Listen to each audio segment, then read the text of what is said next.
pendant un certain temps, et cela a été hérité à leurs successeurs de leur ancêtre de Moïse Kilim, que la paix soit sur lui. Ils les ont encore défiés de s'égarer jusqu'à ce que certains rois le leur prennent dans certaines guerres et prennent la Torah de leurs mains et il ne leur reste plus grand-chose pour la garder en eux. Et la prophétie a été retranchée de leur fouet et il ne restait plus aucune tribu de Lévi, dans laquelle les prophètes étaient sauf une femme qui a été tuée et a été tuée.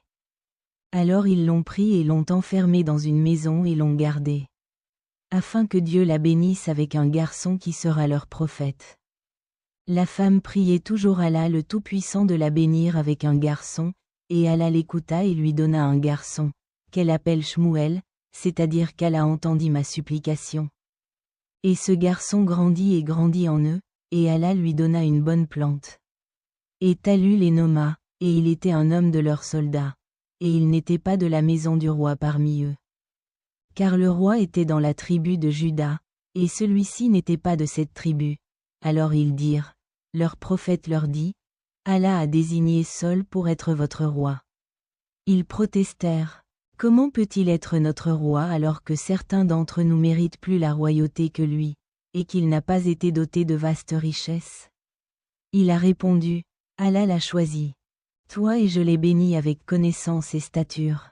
Allah accorde la royauté à quiconque le veut. Et Allah est tout généreux, tout sachant. Al-Baqarah verset 247. Certains d'entre eux ont mentionné qu'il était un porteur d'eau, tandis que d'autres ont dit qu'il était un tonneur.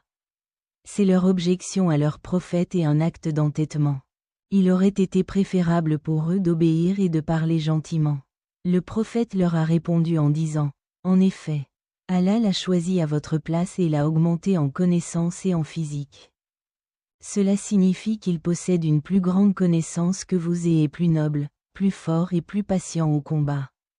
Puis le prophète a ajouté, et Allah donne sa souveraineté à qui il veut. Cela signifie qu'il est le souverain suprême et il fait ce qu'il veut. Personne ne peut l'interroger sur ses actions, alors qu'ils seront concentrés. Le prophète a poursuivi en s'adressant à eux. En effet, le signe de sa royauté est que l'arche d'alliance reviendra vers vous, portée par des anges. Il y a là une tranquillité de la part de ton Seigneur et un reste de ce que la famille de Moïse et la famille d'Aaron ont laissé derrière elle.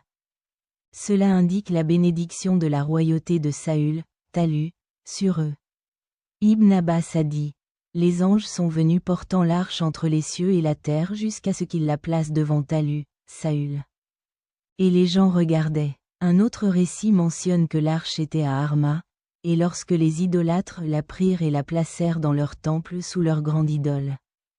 L'arche se retrouva au sommet de l'idole. Ils l'ont ensuite déplacée sous l'idole, mais il s'est retrouvé au sommet.